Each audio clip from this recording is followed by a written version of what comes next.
नमस्कार दोस्तों, आज की कहानी का शीर्षक है जूठन। विवाह के बाद संध्या जब पहली बार मायके आई तो इत्मीनान से बैठकर बेटी का हालचाल पूछा। ससुराल में सब कैसे हैं, सास ससुर का स्वभाव वगैरह वगैरह। संध्या ने सब कुछ बताया और फिर बोली, माँ मैंने वहाँ एक नई बात देखी है। माँ ने आश्चर्य से पूछा, क्या? तो वह बोली, मेरी सास सबसे अंत में खाना खाती है। कई बार तो कुछ भी नहीं बचता तो वह पानी पीकर रह जाती है, परंतु उससे भी अधिक विचित्र बात यह है कि वह बाबूजी यानी कि मेरे ससुर जी की थाली का बचा हुआ खाना ही खाती है। माँ बोली, हाँ बेटी, पुराने ज़माने में यही रिवाज था। औरतें अपने पतियों के खाने के बाद उनकी थाली में ही खा लेती थी। कहा जाता है कि जूठा खाने से प्यार बढ़ता है, लेकिन माँ आप तो ऐसा नहीं करती और पापा भी थाली में कभी भी जूठन नहीं छोड़ते। अब समय बदल चुका है बेटी, और हम लोग शहर में रहते हैं। गांव में यह चलन अभी भी है, परंतु तुझे क्या, 2 दिन बाद तो तुझे शेखर के साथ मुंबई चले जाना है।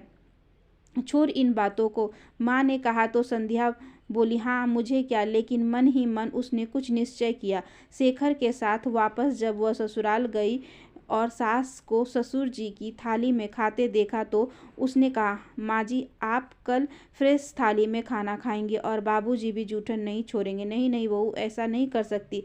मेरी सास यानी कि तुम्हारी दादी सास भी ऐसा ही करती थी और फिर बाबूजी भी तो नाराज हो जाएंगे। सीधी और सरल स्वभाव वाली उसकी सास ने जवाब दिया और वह बोली, बाबूजी को मैं समझाऊंगी, पर कल आप उनकी थाली में नहीं खाएंगी। संध्या का देवर वहीं खड़ा सास बहू की बातें सुन रहा था। बोला, भाभी माँ का ऐसा करना मुझे भी बहुत बुरा लगता है। हम तो इन्हें समझाते समझाते थक गए हैं। आप यदि सफल हो गई तो क्या आज रात को ही देख लेना। हंसते हुए उसने कहा। रात को सबने खाना खाने के बाद जब ससुर जी ने अपनी थाली संध्या की सास को दिया तो संध्या ने उन्हें नहीं कहने का इशारा किया। उसकी सास भी शायद अब यही चाहती थी, तो अपनी हिम्मत बटोर कर बोली, मैं इस थाली में नहीं खाऊंगी। अब आपने जो खाना छोड़ा है उसे गौ माता को खिला दूंगी। पत्नी की बात सुनकर जोर से चिल्लाए, तेरा दिमाग तो ठीक है ना? बरसों से चली आ रही परंपरा तोड़ देगी। अब संध्या बोली, बाबूजी आप एक बार अपनी थाली देखिए, इसमें आधी रोटी बची है और सब्जी के नाम पर 2 आलू के टुकड़े।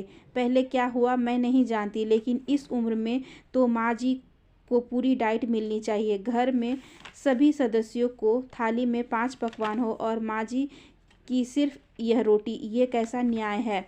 यह रिवाज तो सदियों से चला आ रहा है। ससुर जी थोड़े नरम स्वर से बोले तो संध्या की हिम्मत बढ़ी। बोले, बाबूजी पहले हम चिट्ठी द्वारा समाचार देते थे, टेलीफोन आने के बाद चिट्ठी पत्र बंद हो गई। फिर मोबाइल फ़ोन आया तो घर में हर एक सदस्य के हाथ में फ़ोन आ गया।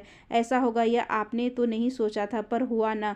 बाबूजी जो बरसों से चला आ रहा है उसे हमें ही तो बदलना है। अब तो माँ जी भी बहू से सास बन गई है, अब तो उन्हें उनकी मर्जी का खाना खाने का अधिकार होना चाहिए। हाँ बहू, शायद तुम ठीक कहती हो। अभी भी शायद। ससुर जी की बात पर संध्या का देवर हंसते हुए बोला तो सभी हंस पड़े। उस दिन के बाद संध्या की सास भी अपनी थाली में सबके साथ बैठकर खाना खाने लगी और ससुर जी भी ने जूठन छोड़ना छोड़ दिया। आशा करती हूँ कि आज की ये छोटी सी कहानी आपको अच्छी लगी होगी। अगर अच्छी लगी हो तो please like share and subscribe करें। हमारे चैनल को ज़्यादा से ज़्यादा शेयर करें। धन्यवाद।